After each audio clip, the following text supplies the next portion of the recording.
This episode of Outlander Cast is brought to you by MinuteWithMary.com. Even though we may not be able to see that many people out in public, we of course are able to see our friends and family near and far over Zoom or Google Hangouts or FaceTime. And if you're anything like me, sometimes putting on a real shirt and a little bit of makeup, maybe brushing my hair, makes me feel like $1,000,000, especially nowadays. So MinuteWithMary.com has got you covered, whether it's cosmetics or skincare. And I am still rocking and rolling. Business is still rolling, even though we've got everything going on in the world. And because I want you to feel fabulous, I am giving you 15% off my best-selling mascara. Ooh. It's my 40 Epic Mascara. You go to MinuteWithMary.com/discount. And for any of you missing out on your manis, go to MannyWithMary.com. Check out all the available sets there. Shoot us an email at outlandercast@gmail.com because I'm also going to hook you up with there. I just want you to feel fabulous. Wherever you are, however you're dealing with things, let's feel fabulous. MinuteWithMary.com. From today, tonight, Roger Mac. Promise me you'll look after Claire and the rich. Nonsense. We don't have to worry about any of this because you're going to live.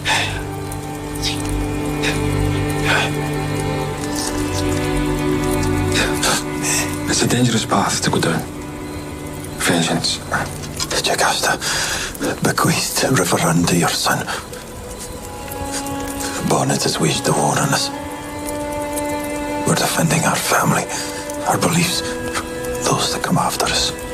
We, Jamie, have reason to believe Bonnet will try to claim your son as his own.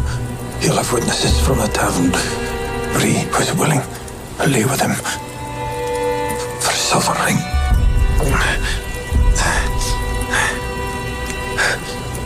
But whosoever shall offend those little ones who believe in me, better for him that a millstone were hanged about his neck and that he were drowned in the depth of the sea. Matthew chapter 18, verse 3. Verse 6.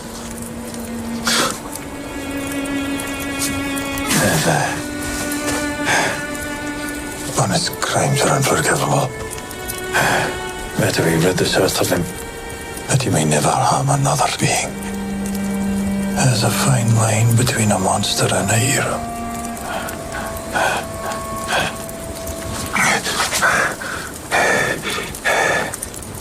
You're here because of your love for Bree. She wouldn't be alive if Claire and I hadn't changed things. Even though I blamed you for hesitating to come back, I'm glad you're here. I have to have faith the Lord has a plan. If you want me to face Bonnet, you're gonna have to teach me to fight. Roger, Mac.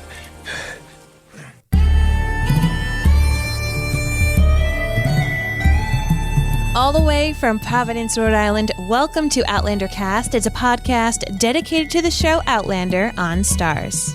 Sing me a song of a lass that is gone, save that lass Leon. Mary of soul, she sailed on a day over the sea to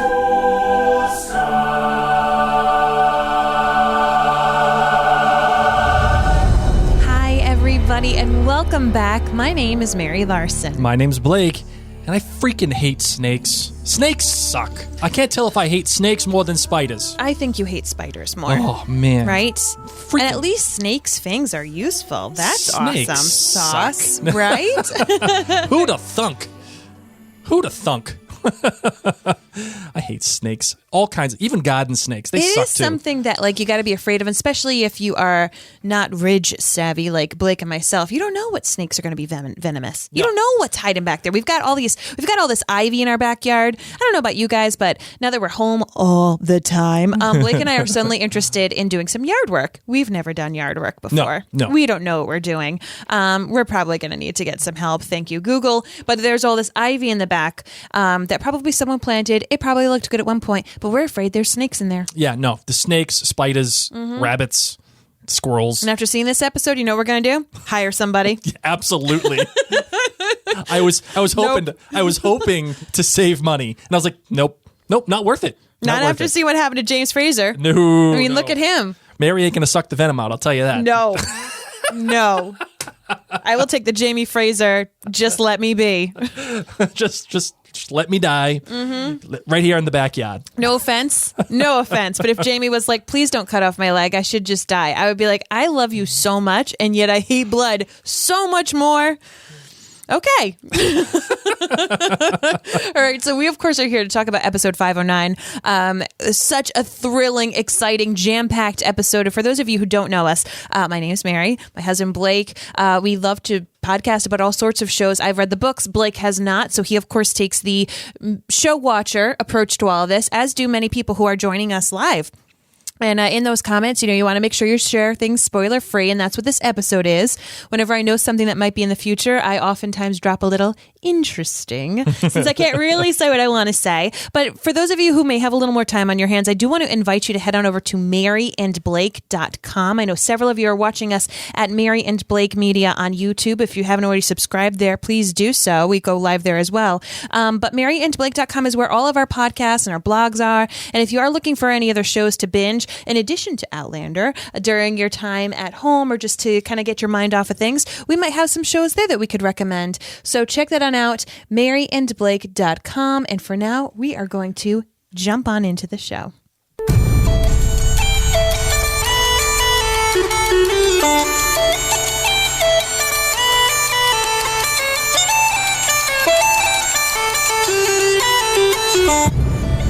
Here we are, episode 509. 509. I'm not going to lie, not a bad episode. You want to know something? What's that? This is frequently a part that a lot of people hate in the books.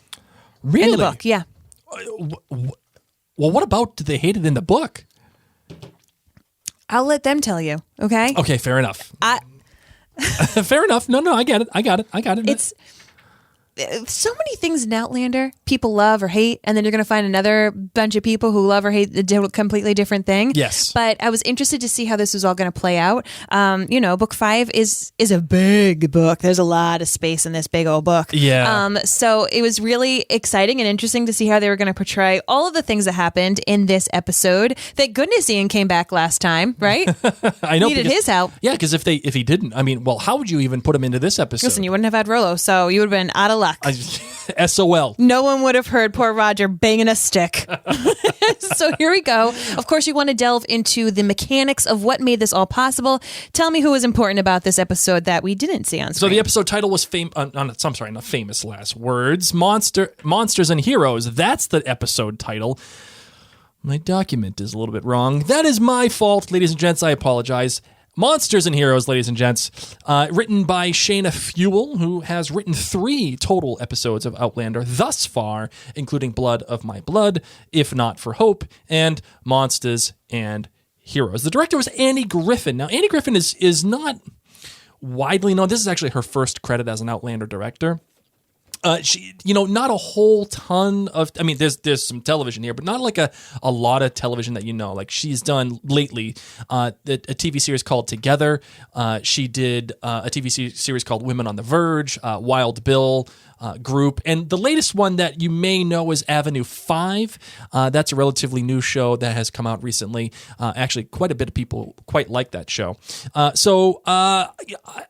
I was actually in on the job that she did in this episode. I quite liked her. I thought she had a good eye for what she was trying to accomplish. Marvin, what is your Kilt rating? My Kilt rating's a 5. I gotta say, we got our friends actually chiming in online, and they all love this part of the book. So I am so excited. It's friends who I got to know before Outlander was on television, who I think just kind of struggled with the size of this book. Sure. And I just remember them being like, and then there's Snake. And anytime that I can have, I love. All right. So I gave this episode a 5. I give this episode a straight up 5. Yep. Does it get a 5 plus? Does it get a 5 plus? Oh, it had sex. It did have sex. Well, it had sexy time. It didn't have sex.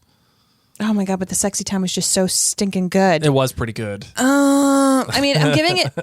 I'm giving the 5 plus. Oh. I'm giving the 5 plus. It makes me want to shout. Atta girl, go get it. Giving it the 5 plus. What in particular? What makes the 5 plus for you? Just in general. everybody I love is here. Okay, yep. And they're having all these little moments. You know, you and I finished the episode, and honestly, the situation with Jamie and contemplating death and just Jamie's interactions with Roger and Claire alone could have filled the episode and could have filled our hearts and filled our plates, and we would have left this episode saying like, "Dang, Outlander, you dummy, good." Yeah. But you sprinkled in the sprinkles of Fergus, and you sprinkled in the sprinkles of Marcelly, and you sprinkled in the sprinkles of Ian, and my goodness gracious, this turned into like a delicious ice cream cone to like a hot fudge banana split sundae of love. And I just love all these people. I love Bree. I love just the family on the ridge. I talk about it all the time. Like, Absolutely. Just keep me on the ridge. I miss Scotland. We all miss Scotland. But I love when the family unit is together. And this episode was all about people caring for one another. And I'll get into that. But yes, 5+. Okay. For me, I'm giving it a 4.85. I really enjoyed this episode. Not as much as the previous two, but I really enjoyed it. Specifically because of the previous two episodes. The previous two episodes gave us something to actually sink our teeth into and then fulfill that. But sorry, pardon the pun, sink our teeth into. No, it actually fulfilled the foundations upon which this episode was actually built. And because of that, it took advantage of everything that happened before. And really, it has everything that Outlander needs to succeed. You know, Outlander is at its best when it can succeed and do everything that it's really capable of doing. It has ridge life, the thing that you love, Mary. It has some sexy time. It has some relationship and some relational drama between the characters and how those things are developed and moved forward. Not only that, there's some time travel aspects that are coming into play here. Just sprinkled in, just to remind you. Just enough. It's just a reminder. Yes. I don't need it all in my face. I just need a reminder. Yes. Every once in a while. And there's some science that's involved here, in engineering in particular. Bree shines in a beautiful way. Absolutely. And then there's some medical drama here too, Yep. with Claire and the consequences that happen because of the choices that she's made. This episode pretty much has everything that Outlander needs to succeed. So because of that, I'm giving it a 4.8. Marvin, what do you got for your GBG? You're Okay. good, bad, and you're great. Okay, so my good was the acting in this episode. I felt like every single person, even Jimmy, brought it. Like they had me completely believing all of the scenarios they were going in, all the relationships that they were doing. Of course, Rick Rankin as Roger is still talking with this really hoarse voice and is struggling when he is trying to yell, and you can really feel it. Of course, Sam Heughan as Jamie did a flippin' phenomenal job. He always does a great dying, right? Yep. Like he dies really well, We've really seen it well. a couple of times. Katrina Balfe, in her agony, the multifaceted agony, as I said, Sophie Skelton, I just loved everybody. I loved all of the acting in this episode. Like, I was blown away by them all. My bad is a twofold. And even though this is a 5+, I need to say this to get it off my chest. Sure. What do you got? On the rewatches and even the first watch, I can't handle Roger sucking out the blood. I just can't watch it. Could any of you not watch it as well? Like, I just told Blake, I was like, I just can't. I know I can't do this. And of course, he's spitting, and Blake's like, yep, just don't watch it, Mary. You're okay. So just the thought of that, and it's nothing bad about the plot. It's nothing bad about the people. I just don't like blood. Sure. And the thought of drinking blood completely grosses me out. The one part where I went, ugh, was the CGI'd buffalo, buffalo Wait, knocking. what'd you do? Okay, good.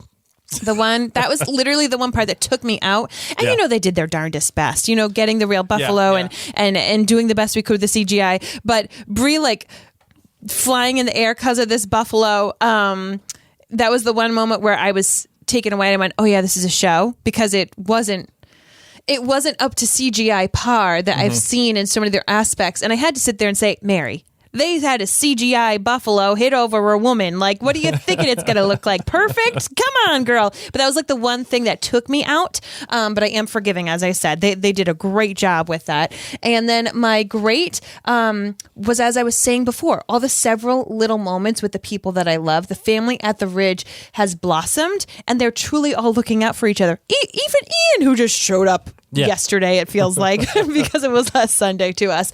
I'm loving this family unit, and there are things about being on the Ridge that I love that are little moments that are often interwoven with characters that we're not that close with in the show.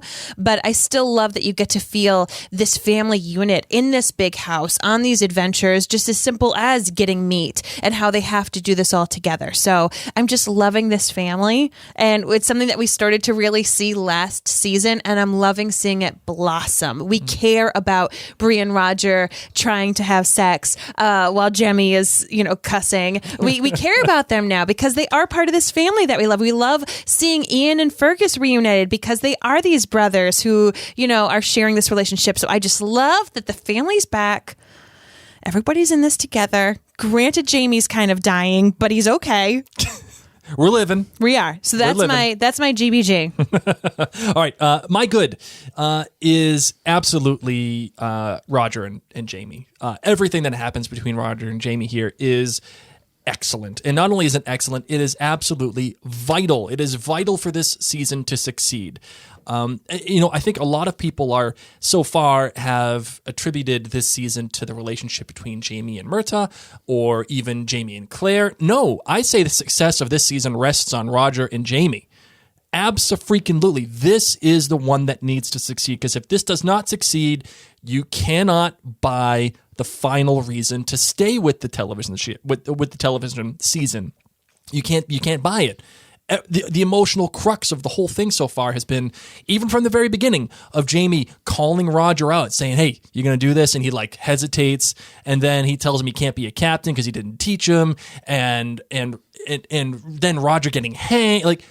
The foundation is Roger and Jamie, and it's an absolute smart choice, not only to make the season foundation but also this episode, and really sticking with it, because it gives the relationship a reason to exist. This season, this episode specifically, it gives everything a reason to exist, and Jamie is proven incorrect, and he sees it himself, not just because of what everybody else is telling him, but because he realizes, oh yeah, I may. And the reason why I played a really long clip at the beginning was because you could feel and you could hear and you can sense the transition right then and there, where it was, even though I blamed you, I'm really happy that you're here, and you're gonna have to take care of things while I'm not able to. And not only that, Jamie realizes Roger is really from another time, and he is in fact doing his best, and he is in fact there for Brianna because he loves her, and he needs Roger to not only get him alive and bring him home alive, but also to take care of his family should he die. Just excellent stuff. And then not only that, Roger recognizes, I need Jamie. If you're going to expect me to take care of this stuff, you're going to need to teach me how to fight. Oh, man, excellent stuff. Okay, the bad. The CGI with the buffalo, and not necessarily when the buffalo shows up at the ridge, but when... No, because that was a real buffalo. No, I know. So, but later on, when the grassy area time, those were real that's buffalo. All real. I know, but when he finally starts to get close to the ladies, the part that actually had to be CGI for safety of animal and people. Of course, the CGI was really bad. As I said, they tried their darndest. They did try their best, and I mean, and like. But did we not learn anything from Star Wars Episode 2? With Anakin riding on the little monster. Yeah, that's like my least favorite episode of Star Wars. Okay. And did we not learn anything from Game of Thrones with Daenerys trying to climb on top of Drogon? But this is the thing, Blake. They have been trying to learn, and I think, honestly, this was their best shot. You know what I mean? Probably 10 years from now, CGI will be just as good as real. Absolutely. We're just CGI snobs at this point because we watch so much sci-fi. Yep, absolutely. And it's just when the buffalo hits Bree and she goes flying up and then hits the ground, and all of a sudden she just gets right back up again. Like if a buffalo hit you, your body would be broken. She was on adrenaline. Yeah, maybe. Oh my gosh, seriously? No, if there was a buffalo near my baby, I'd be Superwoman. Super freaking woman. And Speaking of Superwoman, look at Marcelly, third baby pregnant, man. Can I just give her props? All right. Still running errands, Still doing all the things. What? No, nothing. I just need to. She needs to be thrown in a grate. People are saying, why does it always take Blake to get twice as long? Marsha Cronin says, why does it take Blake to get twice as long to get his GBGs out? I don't know. That's what happens. That's what happens. This is what Blake lives for. I know. I do live for this. A supplementary bad. Wait, no. I can have a supplementary bad. Fine, it doesn't count, but sure. I didn't know that handies could bring people back to life. I'm just throwing that out there. Why is this a bad thing? I'm not saying it's a bad thing. I'm just saying, wow. Okay, that's a choice. Was it like? Did you know that? Is that like what you felt like was going on? Absolutely. Okay. That's what I felt like what was happening. I'm watching. I'm like, is that really happening? Because if how. You know, like, wow, that's a choice. Okay, anyway.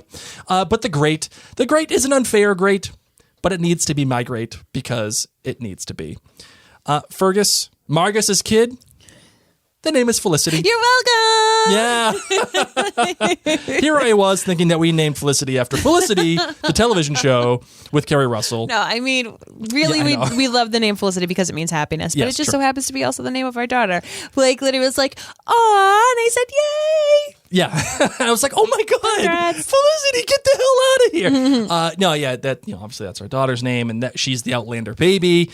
So, Literally was born on the finale of season correct. 1. That's correct. So it's pretty cool. So I'm excited about that. So that's my great. Felicity being the great. Okay, Marvin, what stood out to you most in this episode? Where do you think? Every freaking little thing. I told Blake before we started this episode, actually in my mind I was thinking, I was like, we've got nothing to do. We should probably just podcast about this episode like 3 times this week because there's so much to unfold. I mean, as I said, the Jamie Rogers / Jamie Claire stuff could have been an entire episode, could be all that we could talk about in this episode, but there's so much. So even though this isn't typically how you and I work, Yep. we don't usually go conversationally about how things rolled in the episode itself. We kind of pick and choose things. I need to, so I don't forget a nugget of sweetness that I loved and savored until the next nugget of sweetness happens like 2 minutes later. And I was throughout this entire episode, I was going, this is my G, this is my G, this is my good, this is my great, this is my good. I love everything. Yeah. Except the blood. So Bison. much blood. Okay, so is that okay if we kind of like rock and roll episodically, like what happened in the show? Yeah, I'm happy to go along with you. I mean, let's just first. Okay. I first have to start off then with Marcelly and Claire. That's what I mean. Like you and I right away went, "Aw." I was like, that's my good. That her calling Claire her ma and like, oh, not saying just I'm as my so physician. excited to have this baby, so you can be there as my mom. And you think about that, and you think about where that's coming from. Like Marcelly, her mother was crazy girl leg hair, and the stuff that happened with Claire and leg hair and all the stuff that went along with that and how Marcelly first treated Claire when she first met her and all the stuff that happened with Jane, like to go from that to I'm glad that you're here as my ma, like, man, excellent stuff. I'm in on that. That was really good. And that's it. And I'm so glad we were able to build on this relationship just sprinkled in throughout this season. But Marcelly, as I said, props to her, because if I was pregnant with a third, I don't know if I'd be rocking and rolling and going for mushrooms and hike. I mean, who knows? Who knows? So we, of course, got that going on. And then we cut to Roger and Bree naked in bed. Now I'm going to tell you guys a little something, because whatevs, right? We're all stuck at home, and let's just be real. How many of you are having a dram? Clink it for me, even if you're listening by yourself tomorrow. Clink, okay? Let's chat. My children, ever since the pandemic really has hit, have been a little off with their sleeping habits. Just life is crazy. They're 4 and 7. And generally each night a child ends up in our room, sleeping on a cot, pretty much the same layout as Roger and Bree's room, as you got to see. Or they might even climb in bed with Blake and I, we don't know. Because of this, I don't sleep naked. Okay? Blake doesn't sleep naked. Because we know a little kid's going to be in our room the whole time. And I'm sitting there watching Bree and Roger, and I'm like, wait, and this is, of course, this is how houses were. You know what I mean? Sure. This is how people were. And I was just like, dang, look at them. And I loved that Jemmy repeated the foul word, because there's Bree making all sorts of little, would you like me to blow on it? Oh, yeah. Like just throwing it in there. That's who it. Chills cares up that my your spine. first, who cares that your baby's like right there on the floor? Like, I'm just going to be all sorts of sexy with my husband because I can. And, just such a sweet moment as a married couple, Yes. right? Yes. Talking about their father, and in comes Jamie knocking on the door. And what I loved is Jamie himself has been caught by other people knocking on the door saying, come on, wake up. What are you doing? You think about Murtaugh walking in on him and Claire. And, I just feel like Jamie should know better. Like if it's take a couple a little while to answer the door, if they don't jump up and answer the door for a moment, Jamie, can you just wait one moment? And when the door does open and it's obvious that Roger's putting on his pants and there's Bree just wrapped up in a towel, Brazen Brie, let me tell you, if my dad came over knocking on the door and Blake and I were getting a little frisky and I answered the door in a blanket, I would not be as just proud. Brie's just stand there just like, yeah, I know I'm a great shot, but I really think you should hang out with Roger. And Jamie's standing there as well, realizing this is a married couple. This is what they do. Heck, this is what I do all the time. But there's Brie just chilling in a blanket. It was great. That whole opening scene with Roger and Bree, again, just gorgeous stuff. Gorgeous written, like really good, because you finally get a feel for their relationship. You have an intimate moment between the two, which with humor. With humor. Yes. Like, and by intimate, I don't mean like ooh sexy time. I mean like it's intimate. Yes. Like these two. As a matter of fact, the way that they were talking, all I could think of was bad morning breath. Why? Because of Roger's voice? No, because like she just woke up and he just woke up and they're like right in each other's face. And all I could think of was that scene in America's Sweethearts. Remember that movie, the one with Julia Roberts and John Cusack and Catherine Zeta-Jones? No. I don't know if I ever watched it. Really? Oh, man. Well, there's this great scene in America's Sweethearts where Julia Roberts, she's the assistant to Catherine Zeta-Jones who's dating John Cusack. And Julia Roberts and John Cusack fall in love. Okay, can you get to the point? Well, the whole point is... It's a movie is... I haven't seen, so I really don't know what's going on. Julia Roberts and John Cusack are in bed, and they wake up next to each other after, having some rumpy-pumpy. Okay, yeah. And he starts talking to her, and she takes the sheet, and she just covers his mouth so that the bad breath won't... Oh. And then she does it to herself, and they talk to each other through the sheet. It's amazing.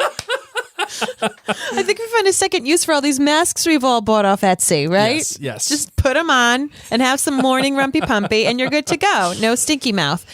Oh my God. But they're dynamic. Yeah, no, really good. And again, a moment of intimacy between the two, and it makes you actually care about why this relationship exists. Not only does that help Roger and Jamie, but it really helps Roger and Bree. The thing that was severely lacking through seasons 3 and 4 was the ability to care about why Roger and Bree exist.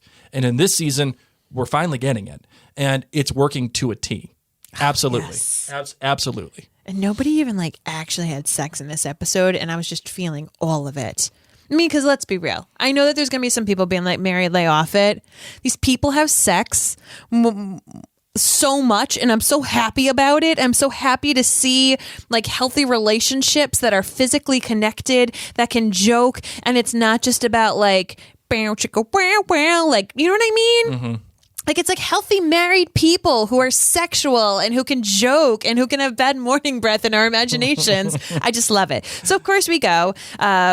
Jamie coming on in, taking Roger out of the ridge in the ridge technically, but out of the house to go hunting. And we've got all these people hunting. And at one point Blake goes, who are all these people I don't know? They're going to die. Yeah, all these red shirts, they're all going to die. All the freaking log carriers. We call them log carriers because of Lost, but not everybody knows that That's okay. term. That's fine. So it's just the nobodies. And I paused it and I said, Blake, they're not nobodies, okay?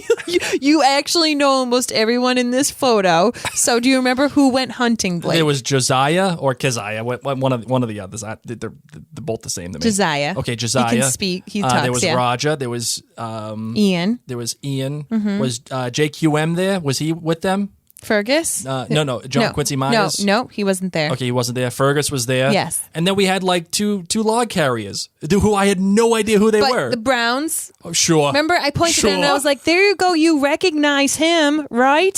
So you just didn't recognize the guy who had the hipster hat on. You know how not the hipsters. What are those? Boho. The boho hat. Yeah, sure. The like big. Yes. You know the girls. The girls that wear the kimonos and all of their pictures on Instagram have a tan filter and they have the boho hat. That's what I'm saying. I'm calling it boho. Is that boho? Soho? Boho? I don't know. Even know. But there was one guy that, was not familiar who wore a boho hat. But everybody else you knew. Sure. Everybody else I did know except for the two log carriers, which is fine. Totally fine.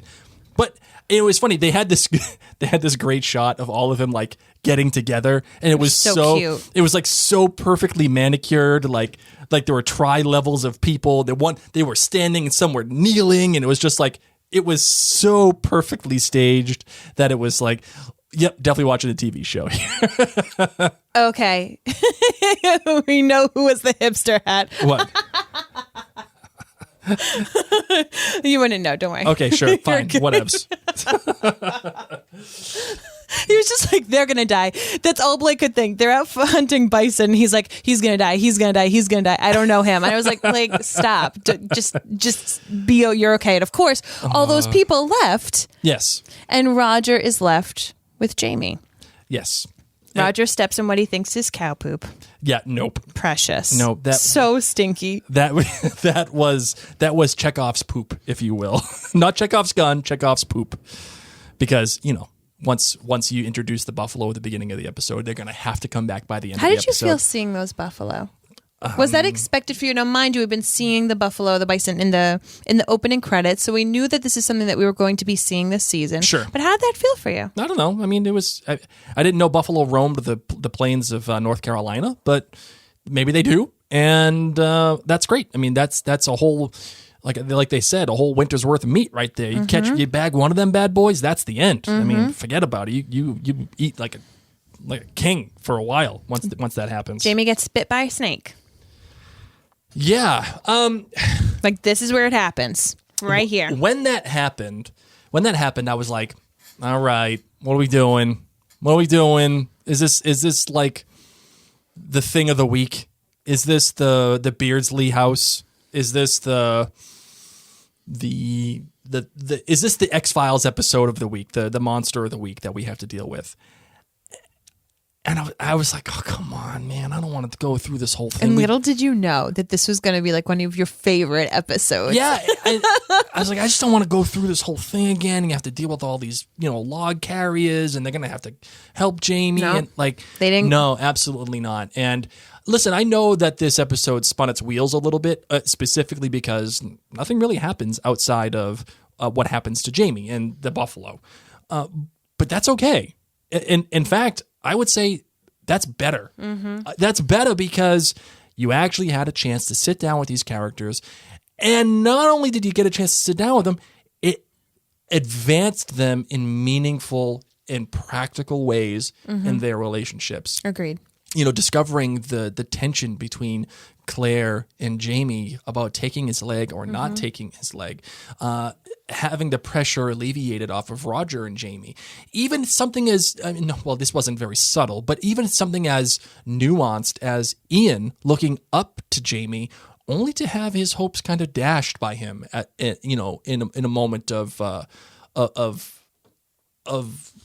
weakness on Jamie's behalf. These are all meaningful things for these characters. These are meaningful things for their relationships and how they will move going forward. So I was in on it because not much happened other than, okay, how do we all relate to each other? Yeah.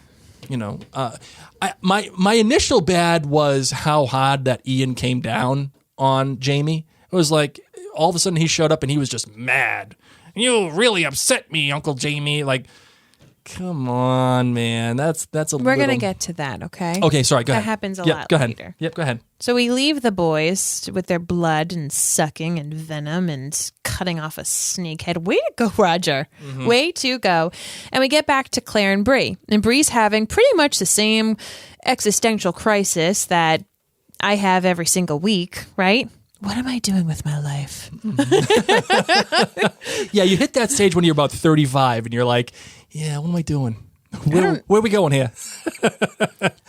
So Bree asks her mom, like, did you know that you always wanted to be a doctor? And I feel like this is something that so many of us go through, like for so many of us, you know what you want to be and that's what you are. And you get to live this life and you're like, yep, I always knew what I wanted. I followed the path and now here we are. And then you've got Bree who knew what she wanted to do, know what she's talented at. She knows how her brain is. And yet she is stuck because she can't necessarily apply her knowledge and her skills. So she thinks to modern day where she is. And I just loved that conversation that she got to have with her mom and how Claire said, is this about you or is it about Roger? And really, it is about both. It's these two people who have come from the future who didn't necessarily plan long-term staying in the past and really want to make sure that they make an impact on their world, that they're useful. They get to see their mom and Jamie do extraordinary things. Right. And there's Bree, who is intelligent on her own part, is a grown woman. She's not a little girl, but she is still kind of living in her mom's shadow. Her mom is making the significant difference. Her dad is the laird. And Bree's there really trying to figure out a way in the world. And her husband, God bless him, is also in the same predicament. I just loved that heart to heart that they got to have. How did you feel? Again, I have to go along the lines of recognizing the fact that Bree and Roger came from a time where I don't think they were even close to prepared for what was going to happen, and how could they be, right? And having that existential crisis that Bree is having, like what am I doing? What is my purpose? I'm talented in this field, and a woman cannot break that ceiling here. A woman cannot do these things that I'm capable of doing. And it's not because she's incapable. It's just, that's just how it was. And the same thing goes with Claire. Claire has to tread her own path, and she has to light her own path as a physician in her own way. So maybe Bree, by making this, this snake tooth, syringe, maybe that's what works for her. I don't know. But having that existential crisis is important for that character, because it's not the choice that she made for going back has real consequences. I'm stuck and I don't know what to do. And not only am I stuck, I've been through hell and back. And as we discover later on, there's real consequences that's coming down the road with Stephen Bonnet and her son Jemmy, and how that all relates to Roger. And another thing that comes through, I think, too, with Jamie and Roger, in light of what we're talking about here, is when Jamie says, like, what would you have done in your time? Like, how would you have taken care of this venom bite? And Roger does the whole anti-venom thing. And it's an acceptance of Jamie, or by Jamie on his behalf, about Roger's past, and acknowledgement that Roger does, like, yes, you're like, I'm curious to know what would have happened. And it was perfectly sprinkled in. Like, that's the thing. And I think that's what really, in our opinion, also made this episode so great, is it had all those elements that you love about Outlander. It had the relationships, but it had the time travel still really woven in beautifully. It wasn't like a one-time thing like, oh yeah, remember when I came through the stones? It's not that. It is referencing the fact that 3 of these people are from the future, that they know things that they may or may not be able to apply to modern day. We have, just like you said, we have Jamie talking to Roger about the anti-venom and just kind of thinking about that. Whereas then the next scene we get with them is they're bonding about quotes from the Bible, which that doesn't have anything to do with time travel, but it's to show you that they can still bond no matter what. They still have something to fall back upon. Yes. How did you feel about that? So Jamie, of course, is deteriorating fast in the show. He goes from kind of like being able to joke, but then he's really asking Roger, like, do you know the last rites? Yeah. And ends up talking about Stephen Bonnet. Yeah. drops this bomb, what he thinks is going to be a bomb. And I just loved how Roger was like, yeah, no, Bree knows she overheard you at her wedding. Thanks a lot. He didn't say thanks a lot, but I said that under my breath, like, way to be a buzzkill at her wedding. But, he tells him not only is Bonnet alive, but we have this plan set up so that he can be killed, or at least met, so we can work towards killing him. And Roger says, I don't think so, man. I don't think I'm capable of doing that. And yet again, the time travel reference. Jamie says, but your dad fought in that Second World War. Like, I just love how Jamie can remember these things, but also tries to figure this out, because of course Claire's talked with him about these things. And he says, you would have had to kill somebody then. How different it could have been. And then he drops the bomb on Roger that Bonnet could be coming after River Run. Bonnet could be coming after Jemmy so he can get his hands on River Run. Absolutely. So if you want to protect Jemmy, if you want to protect your family, this is what we got to do, man. Yep.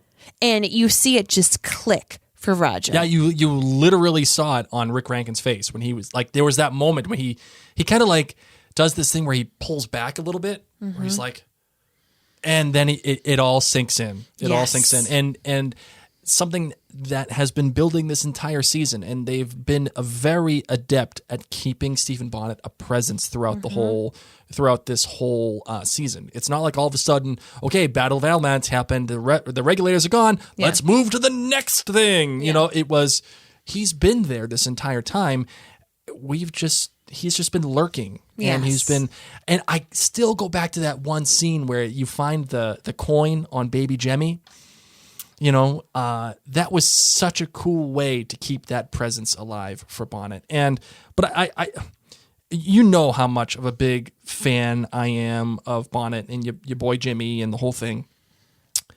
But I do have a question for you as it relates to Bree and how this whole thing with Bonnet is going down. Okay.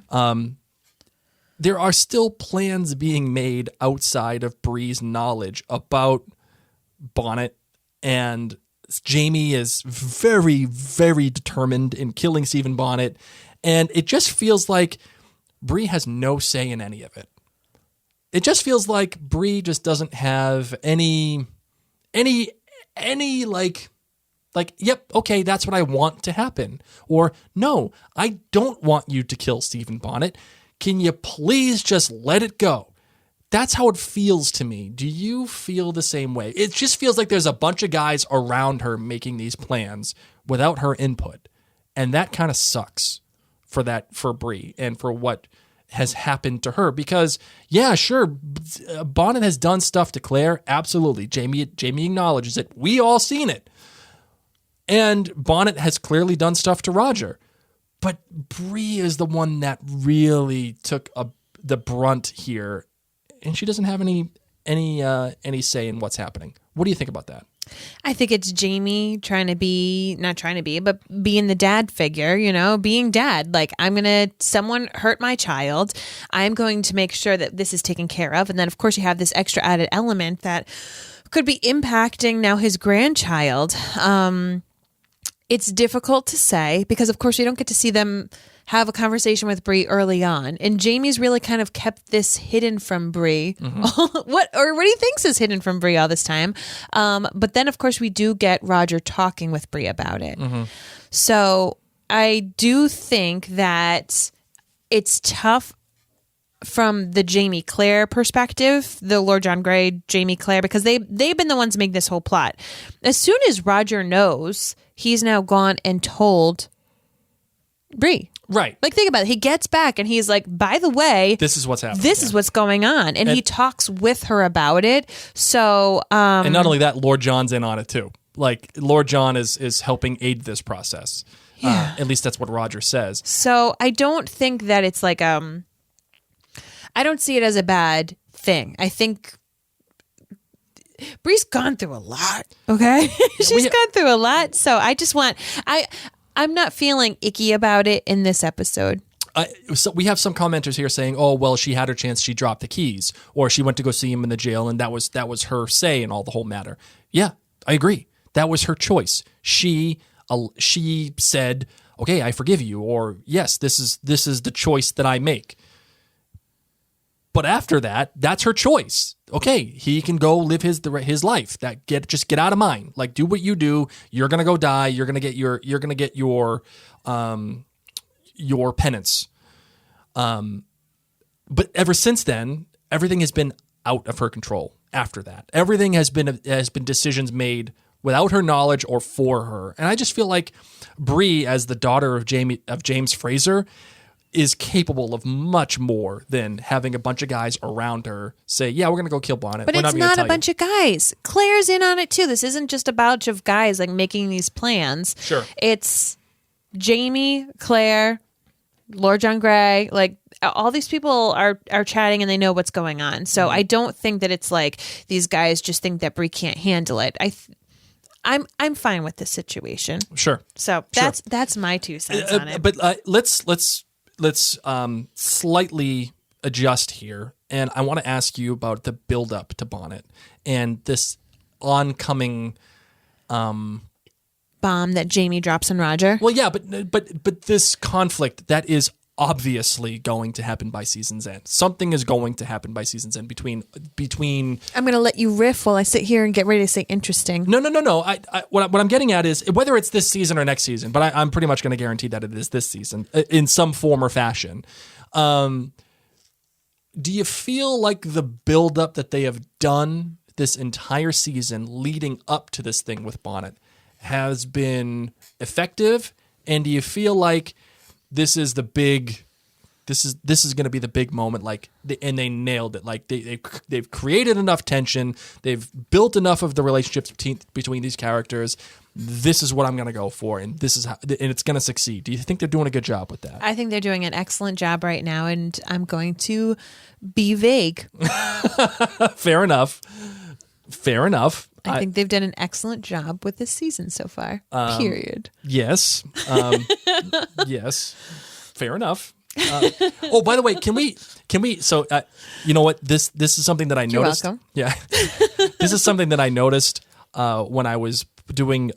If you're not watching us live right now, if you're listening to the podcast in our studio, we have a big monitor that's right above us, and I get a bunch of pictures from the interwebs and put them up on the monitor in a slideshow.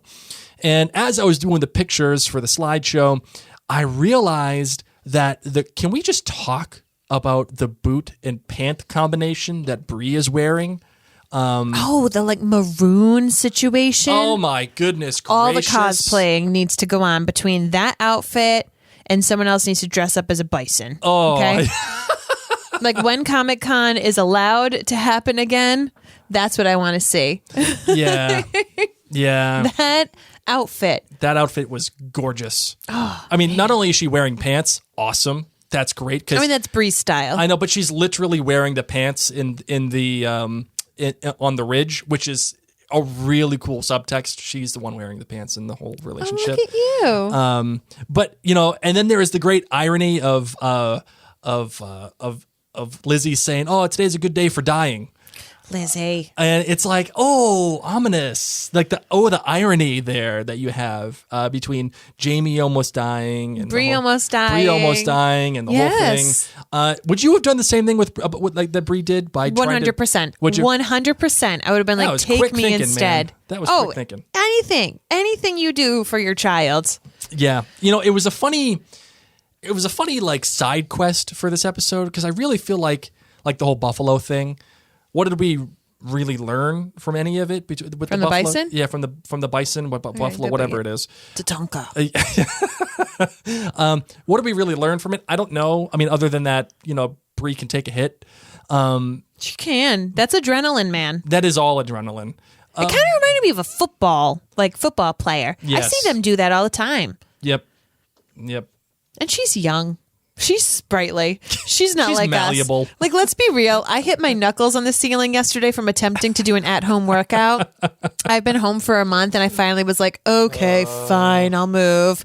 And I did really excited jumping jack and like bruised my knuckles something fierce, and I'm still whining about it. Bree just gets back up. But of course, so she had the adrenaline from the bison coming into her yard pretty much. And then, her dad's dying. So she can't be there like hopping along, pulling a little pity party. Mm-hmm.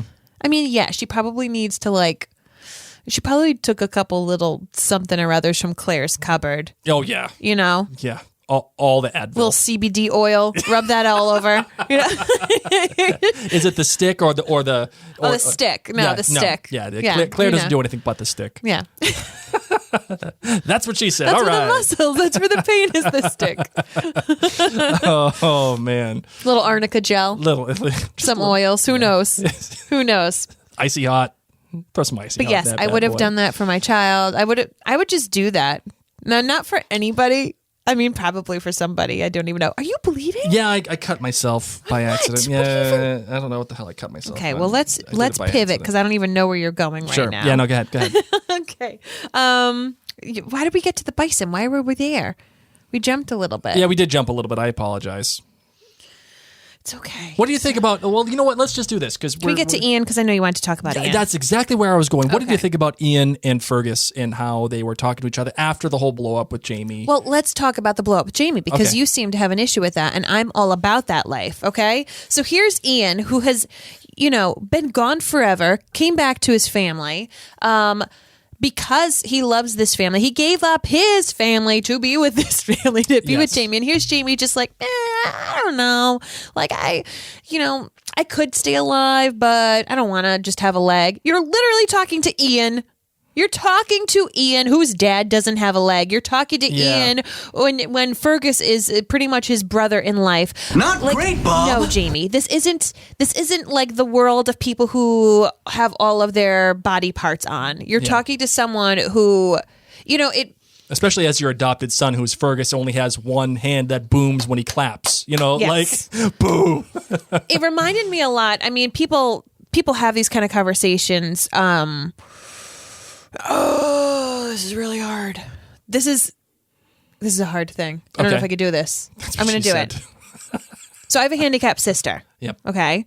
So this is sometimes hard when people have to make decisions if they're pregnant and they're finding out they're going to have a severely special needs child. Yes. You know what I mean? So I do not put my opinions out there for people. Mm-hmm.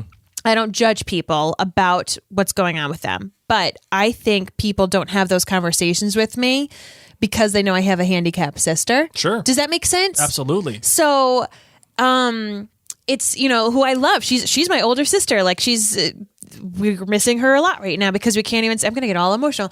I can't see her because of everything that's going on in the world, and she's in a group home. But anyway, that's what it hit me like. So when you're sitting here being like, Ian, I feel like I can sit here and say, yes, I have a loved one in my life whose life isn't normal, whose life is very difficult, whose life physically is completely different than everyone else they see around them, but it's still life and people still love you. And there would be this void in our lives if it weren't for you. So, I was totally down with Ian's conversation, and I love that you thought it was awkward because I would have that conversation with Jamie. You absolutely would have that 100%. conversation. I would have said all of that to him. I would even thrown in the things about like him admiring Jamie, and now he doesn't. Right. You know what I mean? Right. Like, you're a jabroni. Like, whatever. I'm done. I 100%. I was sitting there and I was going, well done, Ian. Well freaking done. And then he goes downstairs to go try to warn Fergus because he doesn't want Fergus's feelings to be hurt.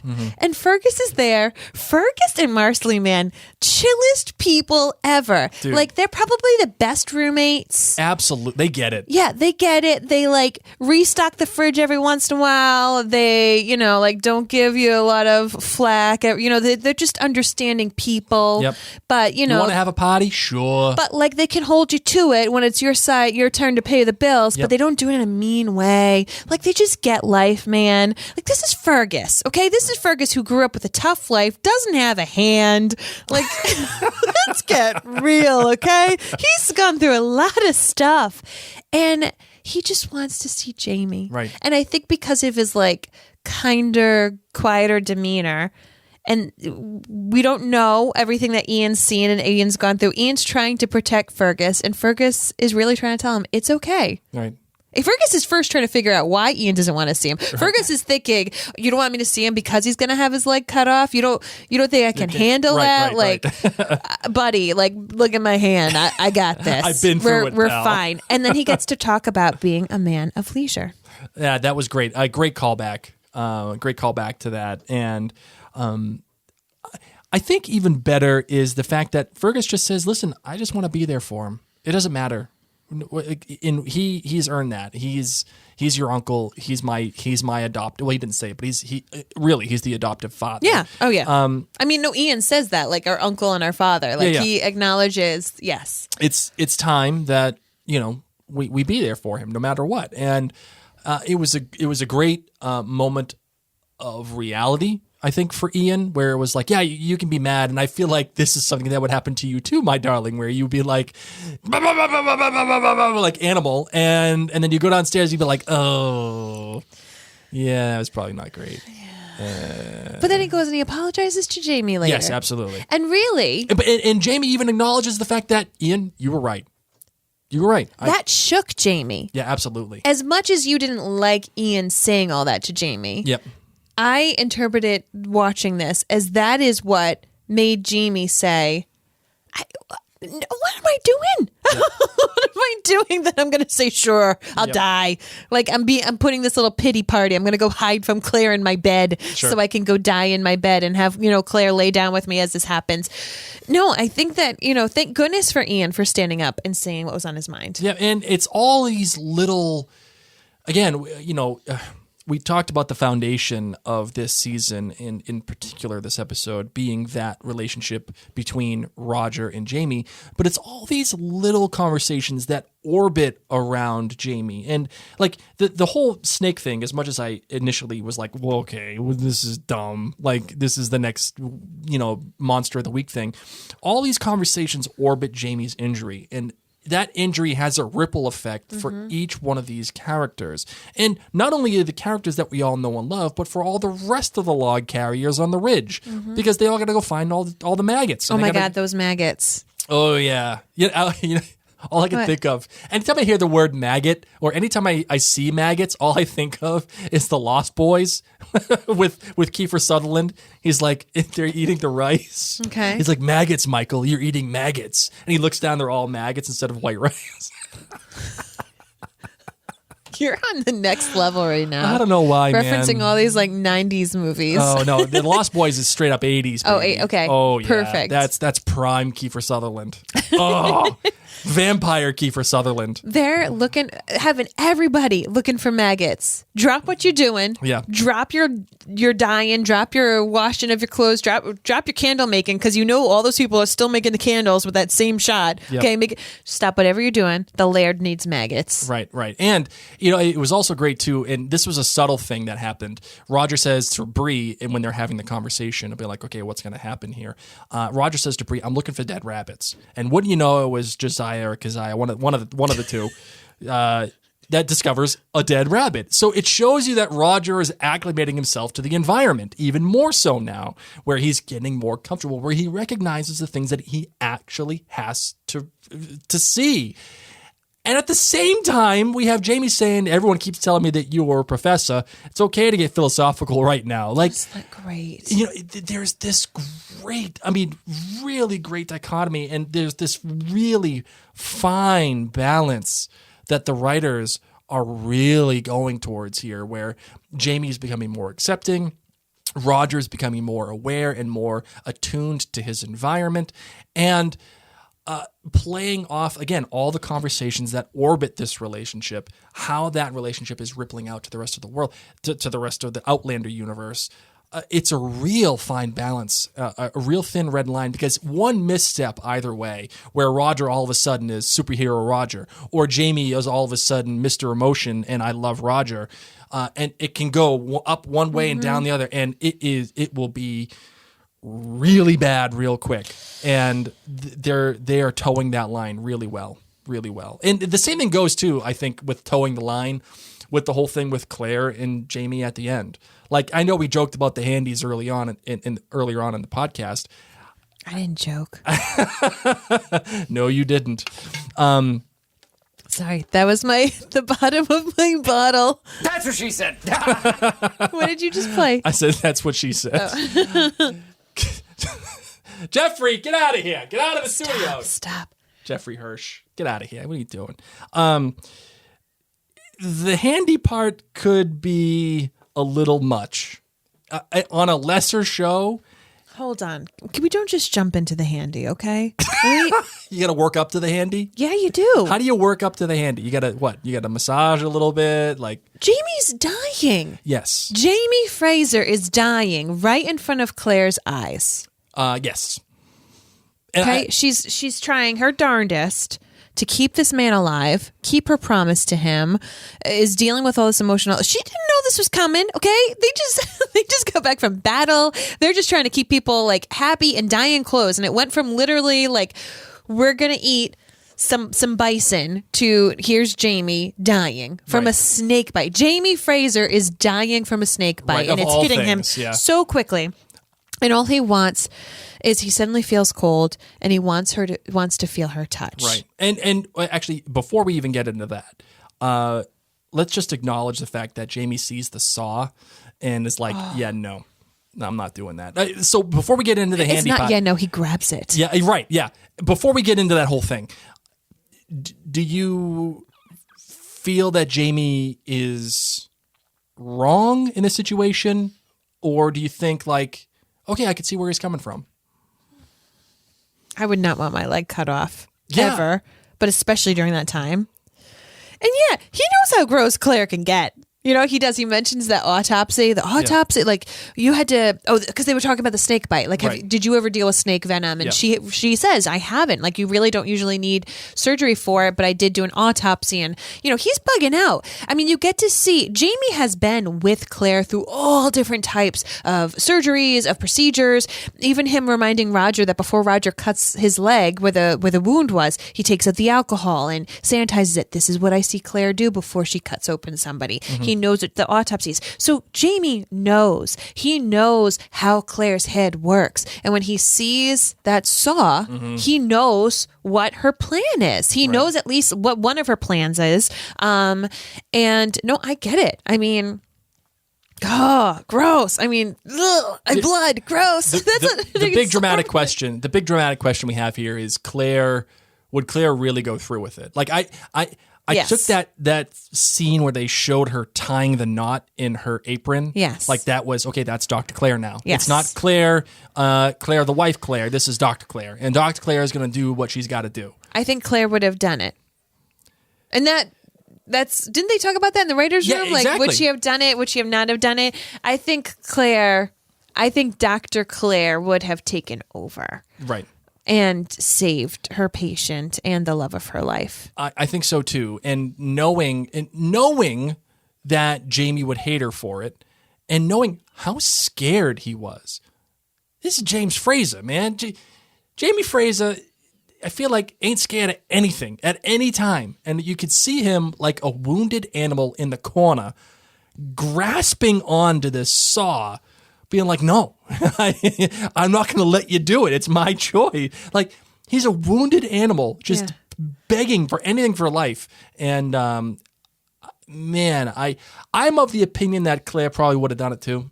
And I don't think she would have done a great job, though. You see her like trying to hold the scalpel, and she's like, where is everybody? We need more people to hold him down. Freaking out, and yet knowing that she has to act fast. And wait, where was laying down with each other? Oh, this was before. This was happening. Okay, yeah. So then in walks Bree with her makeshift syringe. Right. MacGyvered that up, man. Holy smokes. Did you see that coming? Yeah, absolutely. You did? I did. And at what point? Not when... Because I feel like you saw it right when Roger was holding the snake, showing Bree, being like, I don't know, I have it. Like, it clicked for you, I think, when it was supposed to click for you. Yeah, I think so, too. Okay. Because I was thinking about I was thinking about like, okay, that makes sense. Roger cutting the head off and bringing it to Claire to be like, oh, maybe if she thought like if she saw the species, maybe it would help. Yes, that's absolutely something Mary Larson would have done. 100%. Such a freaking Griffin. Is this useful? Such a Griffin. You're a wizard, Harry. Anti-venom from this. What do you need? But yeah, it clicked for me as soon as he took the head out, and I was like, and they had already had the conversation about boiling the penicillin, how it ain't gonna work, and I was like, oh, just use the tooth. That's what got the venom in there to begin with, So that's how it worked for me. Shoving that tooth into his leg. I thought that's the part that you were gonna get like super grossed out. I could by. handle that. Not the sucking of the blood. Yeah, no. Where is vampire Lord John Grey when you need him? See, Oh my goodness gracious. out loud. And then Jamie, of course, as he's recovering, and we get to have this moment with him and Claire. So of course, what you need to remind yourself over and over and over again is that Jamie and Claire's love is very physical. Part of their love languages, man, is physical. Yes. Okay. So he feels cold. Of course, she's just trying to warm him up, and see if anything else can warm him up. Yeah, she was warming him up all right. But it wasn't classless. The way you're talking about it makes it feel... No, it wasn't classless. It was just, I was just surprised by it. It was just like, okay, that's what's happening right now. Like, that wouldn't have been the first thing that I would have thought of at that point. Like, I really loved how that all went down. Like, remember in The Handmaid's Tale when one of the babies is, spoiler alert, one of the babies is dying and they have to bring in the mom to like, the baby is about to die and they bring in the handmaid, and the handmaid just holds the baby all night. And at the end, the baby lives because the baby's with the mom.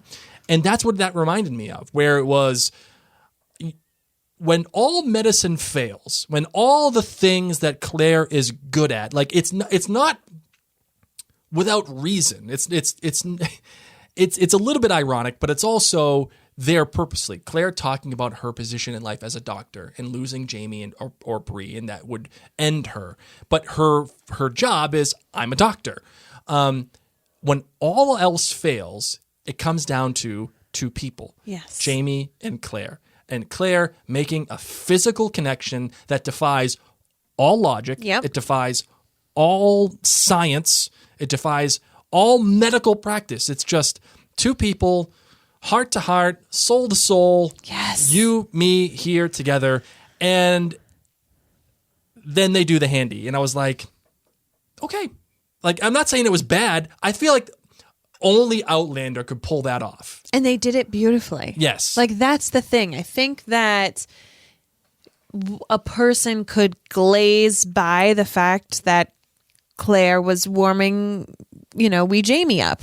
But really, like, it is this beautiful relationship. It's something I talk about quite frequently about Outlander, that the show is mature in its sexuality. Sure. In the sense that, like, it is the physical skin-to-skin contact. This is a couple that adores each other and is not shy about their physical connection with one another. And this is something that I loved seeing it portrayed. I think that both actors did a phenomenal job in this particular scene. Watching Claire lay on him and just, her begging him to come back. And then Jamie has that gasp. Yeah. And then that's it. And I love what he was saying is like, it wasn't a door, it was more of a passage. And then I had a choice, like to go forward or to be with you. And I love that imagery, because I feel like that's something that is reasonable when you think about it. And as a husband who is, stupidly in love with my wife, I feel like that's something that would happen to me, where I would be like, okay, I'd be faced with a choice. And if it's my choice to go do, to wherever I'm going, or be with my wife, I'm always going to choose my wife, no matter what. That is how it works. And I really bought that. I really, really bought that. It is the next day that he's supposed to go have his leg cut off, by the way. Yes. Okay. Yeah, we were getting our little timetables because of our conversation, but I agree. Yeah, no, whatever. Just that's it for nerds. And he changes his mind. Yeah, that's it. He just changes his mind. Here we go. And he says, you gave me your word, I give it back. you can take my leg if necessary. And then of course, Bree saves the day and so on and so forth. And Felicity's born, and Roger says, "I'm glad you're still alive, Jamie, but I still want to help you go get Bonnet." This is a heavy episode, man. Yeah. Before we get into the rest of the heaviness, though, we are at an hour 9. No, that's it. Yeah. The end. That was my bow. That was like, he lives, Roger still wants to go get Bonnet, Yeah. and baby Felicity's born, and all is well. And Fergus was a champ doula. Yeah. While they're there looking for mushrooms, and Fergus literally has his hands full with toddlers, and there's Marcelly. Fergus needs your help. And Fergus is like, okay. And all I was thinking was, where do you put toddlers? Yeah, right. Well, you just go like, stay there. Stay there. Please don't eat any of these mushrooms because you don't know which ones are poisonous, which ones aren't. Just chill. Put down the maggots. Yeah. What do you do with toddlers in the woods while your wife is giving birth? We actually had to pause the episode at that point where Marcelly's like, oh, because I knew that when we had our son, our first child, it was time to go to the hospital. When Mary was propping herself up, I against looked a column, just like that. Yes. She looked exactly like Marcelly, and the sound that came out of Marcelly was I affectionately call a moo. Yeah. And when I knew that when Mary was mooing, that she was like, Babies Blake, are coming. it's time to go. And when Marcelly did that, I was like, wow, that is a great depiction of how. She watched some good YouTube videos, some good home birth YouTube videos for that sound. It was just like, and then Fergus, I love Fergus's face where he's like playing. He's like, what? Oh, okay. What I'm I here. loved is our daughter Felicity was born quite quickly as well, and I was making those sounds right away, and I was like, "No, she's coming now." For those of you who don't know, I didn't even get admitted to the hospital. I didn't even get like a bracelet. Oh, yeah. Just because I was like, go. Yeah, no, she almost gave birth in my car. I was gunning. I broke every law there is written in the books for driving, getting married to the hospital there. So yeah, that was crazy. They asked me, they were like, "Is there anything we need to know before you give birth?" And I said, "I'm allergic to scallops." That's all I could think of. Yep. The lady, the check-in lady, they're wheeling Mary in. She's screaming, and the lady's like, you have to sign in. You have to answer these questions. I stopped. I looked at the lady. I said, "Lady, you have 3 questions. Make them good." Yeah. And Mary's already off. Yeah, she said, "Excuse me, you can't go in here." I went, "No." Yeah, we had a cop pull me around in a wheelchair. It was like the births that you see in the movies that really don't happen. Like, birth is generally a very long process. Not Felicity. Yep. Screen or real life, that's for sure.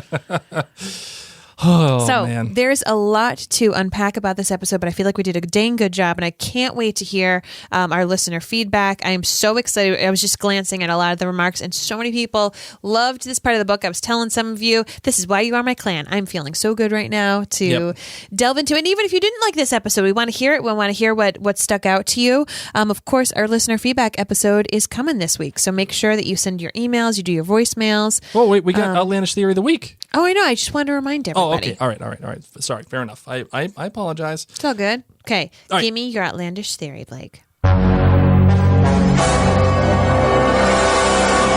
right, so we talked a lot about the relationship dramas in Outlander, and especially how this episode really specifically,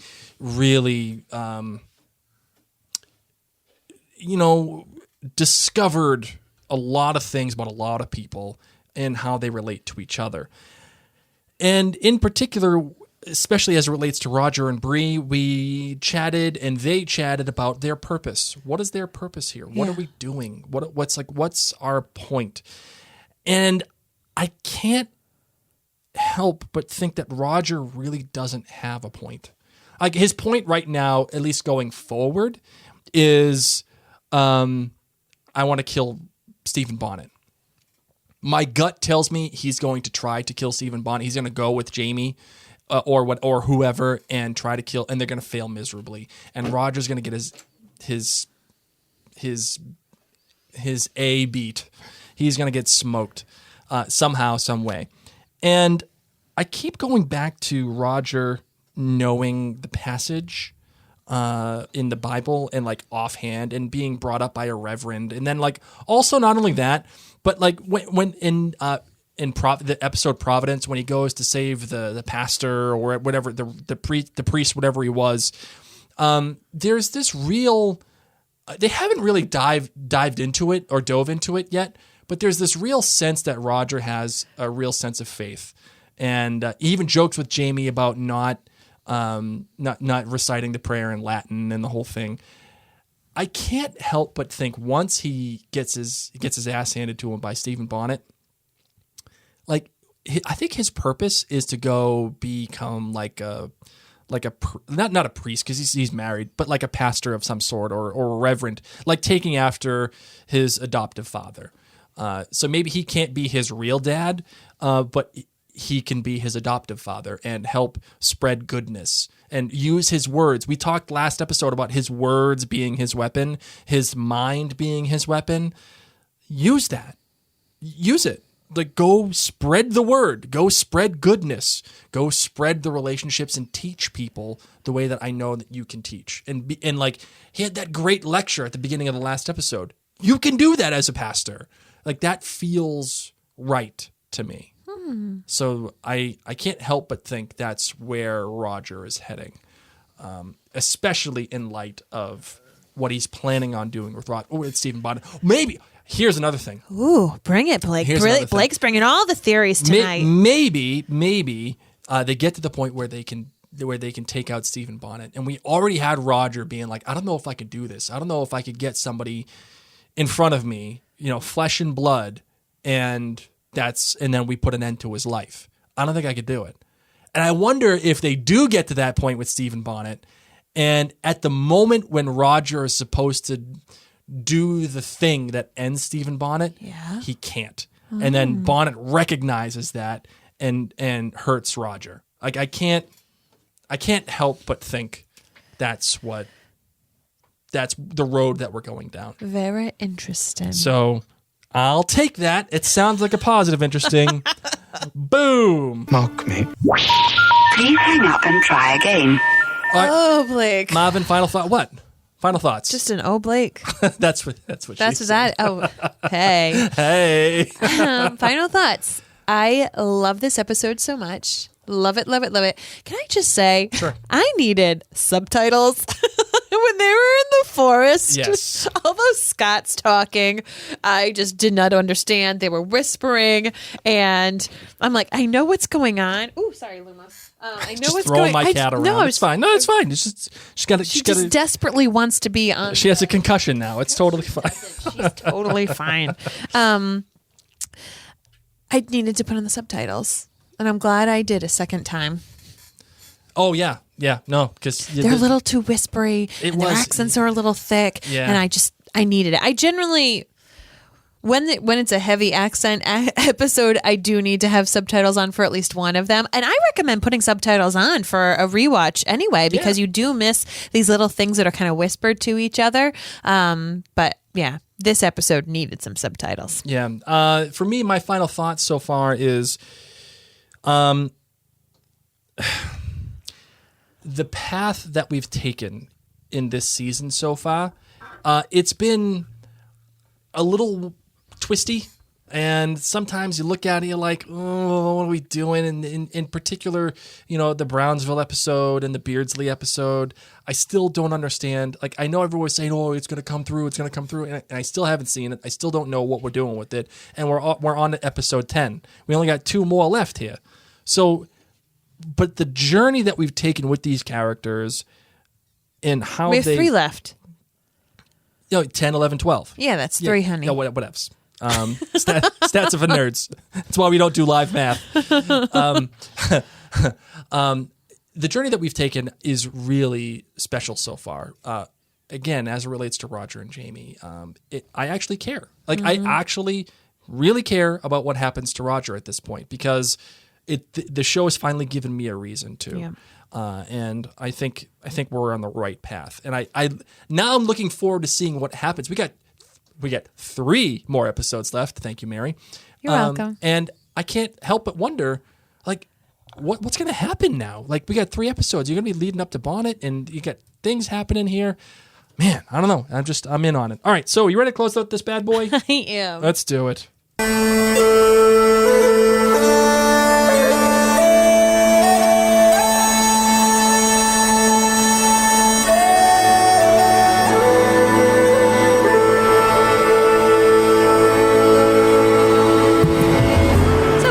Of you who want to hear more Outlander chat or want to participate, we of course do have our listener feedback episode coming up later this week. And also, we are going to be having the After Dark show after this episode. For those of you who are watching right now live, thank you for watching us. As always, this podcast is meant for the podcast listener. So for those of you who are listening in your car, you're working out at your home, or you're cooking dinner, whatever. Thank you for listening to us.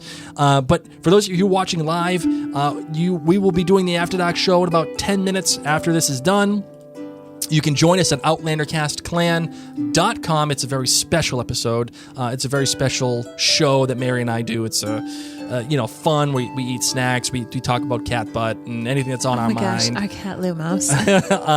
And it's just a laid-back version of Outlander Cast, talking about whatever you guys want to chat about in our personal lives and just behind-the-scenes kind of things that I think a lot of people really like.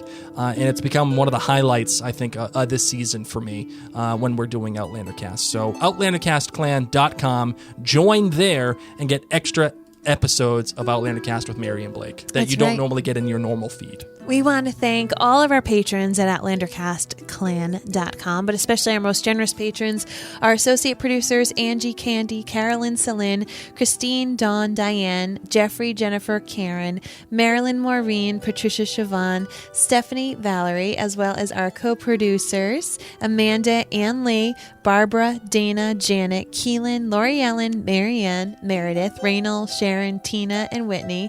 And last but not least, our executive producers, Anne, Bobby, D, Jen, Katie, Kirsty, Martha, Nadra, Peg, and Sarah. We have a listener here. Someone saying episode numbers are not stats, Blake. It's basic math.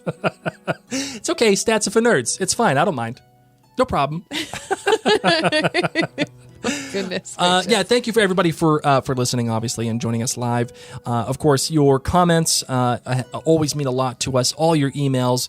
Do check in with us throughout the rest of this throughout the rest of this week. We will be having listener feedback episode, as Mary said. We'll be recording it live on Thursday. If you want to email us, please email us. You can send us some voicemails. Just go to the engage button on OutlanderCast.com, and you'll see when you hit that engage button, another drop down will happen that says voicemail. Click that, and then you'll be able to use the SpeakPipe app to leave a voicemail. Or of course, all your Facebook and Twitter comments will be involved too. Man, I love my self-listener feedback episodes. They're the best. They are so fun. We call those the White Claw episodes. Oh my goodness gracious. So much great White Claw happening. And thank you, everybody, for your reviews on any of the podcatchers of your choice, and including on Facebook, too. If you go to the Mary and Blake Facebook page, you can leave a review for Mary and I right there. And a lot of people have done so. I didn't even know it was a thing until somebody did it, and I was like, wow, that's really nice.